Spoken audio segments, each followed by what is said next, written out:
સમા indoor sports complex ખાતે યોજાયેલ WTT feeder series 2026માં વિજેતા થયેલા ખેલાડીઓને એવોર્ડ એનાયત કરવામાં આવ્યા હતા. સ્પોર્ટ્સ ઓથોરિટી ઓફ ગુજરાત દ્વારા રજૂ કરાયેલ વડોદરામાં WTT ફીડર સિરીઝની શરૂઆતની આવૃત્તિ table tennis association of Baroda દ્વારા હોસ્ટ કરવામાં આવી રહી હતી અને UTT દ્વારા અમલમાં મૂકવામાં આવી હતી. માનુષે ફાઇનલમાં શરૂઆતની 2 ગેમ પાયસ જૈન સામે હારી જતા તે મુશ્કેલીમાં મુકાઈ ગયો હતો, પરંતુ તેણે પોતાની હિંમત જાળવી રાખીને પુનરાગમન કર્યું અને 11-8થી જીતીને પુરુષોનો સિંગલ્સનો તાજ જીત્યો, જ્યારે મહિલા સિંગલ્સ ફાઇનલ એકતરફી બની હતી. યુએ ક્વોલિફાયર અનુષાના સ્વપ્નનો અંત 11-6, 11-6, 11-5થી કર્યો. તો કોરિયન ખેલાડીએ યુ રેરિન સાથે મળીને ભારતની ટોચની ડબલ્સ જોડી આઈહિકા મુખર્જી અને સુતીર્થા મુખર્જીની 4-11, 11-9, 11-9, 4-11, 11-9થી હરાવીને ડબલ તાજ જીત્યો. ત્યારબાદ જૈન અને અંકુર ભટ્ટાચાર્યજીએ પુરુષોના ડબલ્સની ફાઇનલમાં આકાશ પાલ અને મુદિત દાનીને 12-10, 11-7, 7-11, 11-8થી હરાવ્યા.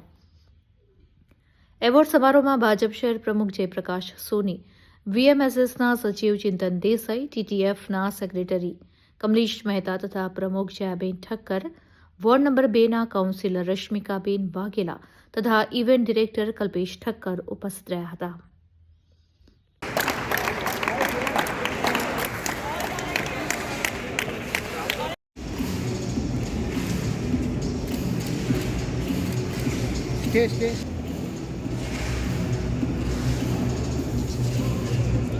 स्टे એટલે આપી તો ખાલી ભાઈ હાથ લગાવી રાખજો. બા આ બાજુ બસ આમ જોજો.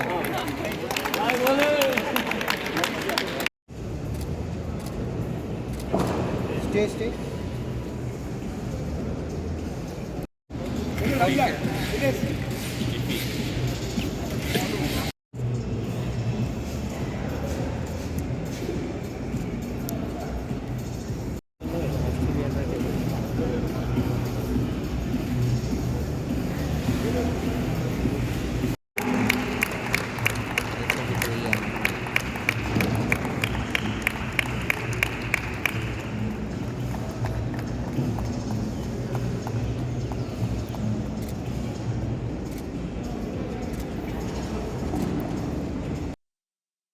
આજે વડોદરા મહાનગરના આંગણે સમા સ્પોર્ટ્સ કોમ્પ્લેક્સ ખાતે વર્લ્ડ ટેબલ ટેનિસ ફેડરેશન દ્વારા વર્લ્ડ ટેબલ ટેનિસ ટુર્નામેન્ટનું આયોજન થયું છે, જેમાં 9 દેશોથી વધારે દેશોમાંથી પાર્ટિસિપન્ટ્સે ભાગ લીધો છે અને કુલ 139 પાર્ટિસિપન્ટ છે આ રમતમાં ભાગ લીધો છે.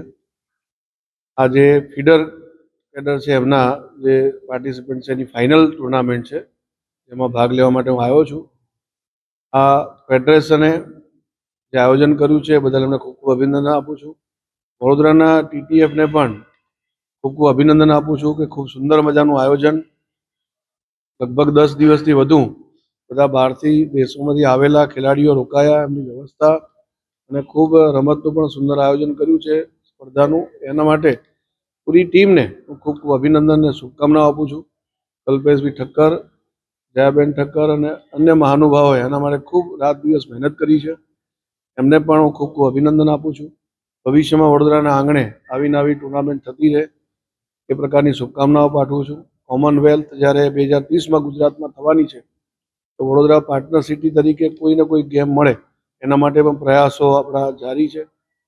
કોઈ ગેમ મળે તો TT આપણને મળી શકે એમ છે, તો એના માટે પણ પ્રયાસો આપણે કરી રહ્યા છીએ. ધન્યવાદ. WTT યુથ કન્ટેનર અને ફીડર બંને 10 દિવસ માટે સમા સ્પોર્ટ્સ કોમ્પ્લેક્સ ખાતે રમવામાં આવી. આજે ફીડરની લાસ્ટ કેટેગરીના ગર્લ્સ રમી રહ્યા છે અને તરત બોયઝ રમશે. ખૂબ સરસ વાતાવરણમાં આની શરૂઆત થઈ અને ખૂબ ઉલ્લાસ, હર્ષ અને ગૌરવ સાથે આની પૂર્ણાહુતિ આજે કરી રહ્યા છે અને ખૂબ સારો રિસ્પોન્સ અમને બધાનો પણ મળ્યો છે. બધા જે લોકો મહેમાન તરીકે આવ્યા એમણે પણ રમનારા લોકો સાથે પણ વાત કરી. They are also very happy to be here as WTT youth contender and feeder paddlers. તો મને પણ એ વાતનું ગર્વ આનંદ બંને છે કે table tennis association of Baroda આમ તો ડિસ્ટ્રિક્ટ લેવલ કહેવાય, પરંતુ જે રીતે અમને સપોર્ટ મળી રહ્યો છે અને વિશ્વાસ અર્જિત કરી શક્યા છે, એના કારણે નેશનલ, ઇન્ટરનેશનલ અને વર્લ્ડ લેવલ બધી જ ટુર્નામેન્ટ્સ આપણે સારી રીતે કરી શકીએ છીએ. પેરા માટે પણ અહીંયા સારી સગવડો ઊભી કરી દીધી છે. માટે હવેના પછીના ટાઈમમાં પણ આપણને સારી બધી ટુર્નામેન્ટ્સ મળશે એવી લોકોની ઈચ્છા છે કે અમને અહીંયા જ બોલાવો. તો એ આપણા માટે, વડોદરા માટે ખૂબ ગૌરવની.